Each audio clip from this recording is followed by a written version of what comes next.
थी कि पूरे परिवार के साथ, मतलब पूरे कुनबे के साथ, पूरे ख़ानदान के साथ ये सभी लोग 11 पर बाबा श्याम के घर जाएं, वहाँ सेलिब्रेट करें, एक अच्छा सा वहाँ पर पाठ करवाएं, कुछ लोगों को वहाँ पर खिलवाएं, एक तरह का भंडारा करवाएं। इस आदमी ने ये कह दिया कि पैसे जो चाहिए वो ले जाओ, फालतू का समय ख़राब करने की मेरी कोई मंशा है नहीं। बात बढ़ी तो उसने अपशब्द बोले, और जब बहुत ज़्यादा बढ़ गई तो उसने ये कह दिया कि मैं तस्वीर उठाकर घर से बाहर फेंक दूंगा। इन्होंने कह दिया कि ठीक है, 11 से पहले मैं घर छोड़ दूंगी, अब या तो आप माफ़ी मांगोगे, पूरे घर के सामने बाबा से माफ़ी मांगो हाथ जोड़कर, नहीं तो मैं अपने बच्चों को लेकर यहाँ से चली जाऊंगी। अब हुआ क्या, ये खाना वाना खाकर सो गया, और इसका पूरा दिन बिजी रहता है पैसे बनाने में, पैसे कमाने में। लेकिन 2 वक्त ऐसे होते हैं जिसमें ये पैसे नहीं कमाता, एक तो खाना खाते में और एक सोते में।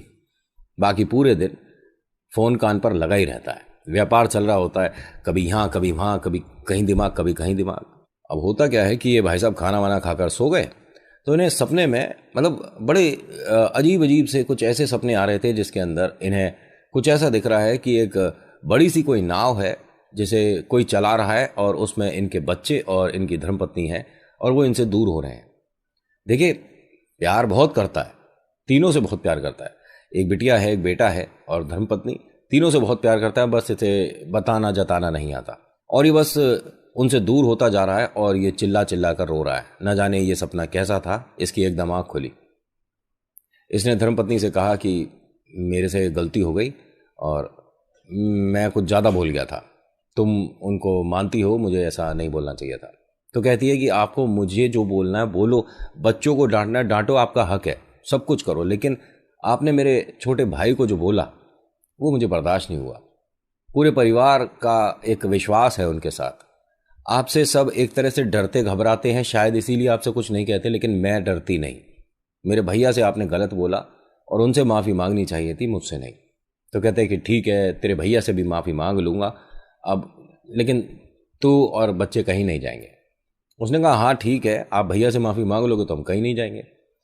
तो कहता है कि परसों 11 है, क्यों ना तेरे भैया से वहीं जाकर माफ़ी मांगू। ये एकदम हंसी मुस्कुराई और कहती हैं कि वास्तव में आप चलोगे, सच में आप पे इतना वक्त है? तो कहते हैं कोई बात नहीं, एक दिन के लिए काम बंद कर दूंगा।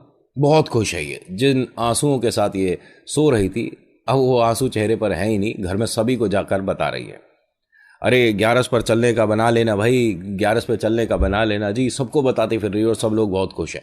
रात के 2 सवा 2 बजे इनके चाय कॉफ़ी का एक तरह का प्रोग्राम शुरू हो गया।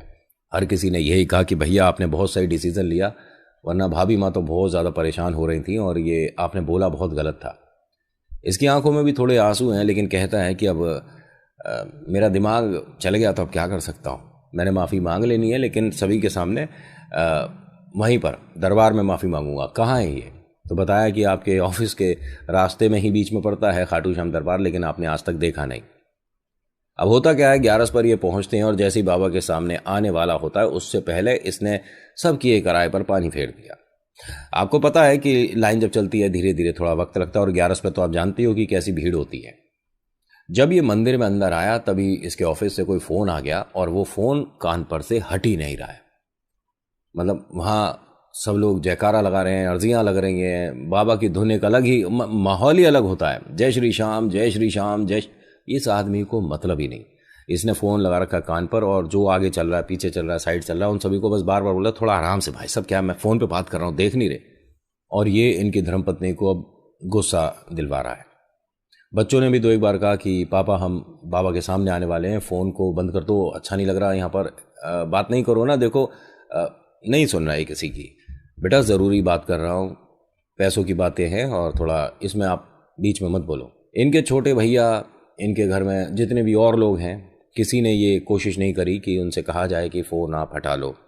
इनकी धर्मपत्नी ने एक तरह से गुस्से में आकर फ़ोन छीन लिया और कहते हैं कि आप यहाँ दिखावा करने आए थे, सामने भैया है और आप अभी भी वही काम कर रहे हो जिसकी वजह से घर पर ये सारी बातें हुई थी।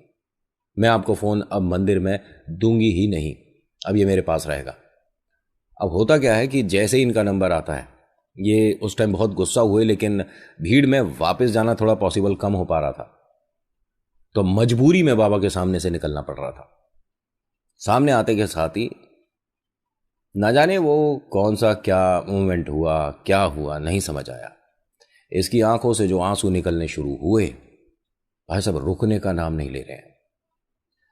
इतना जबरदस्त तरीके से फूट फूट कर ये रो रहा है, और इसके पास ना कुछ कहने को है ना लोगों की सुनने को है। कई लोगों ने, इसके घर वालों ने कहा कि आप भैया ठीक हो, उठ जाओ आप, सब कुछ सही है, कोई परेशानी, कोई ऐसा तो नहीं, इनको कोई समस्या हो रही हो, कोई दर्द? तो कह रहा है नहीं मैं बिल्कुल ठीक हूँ।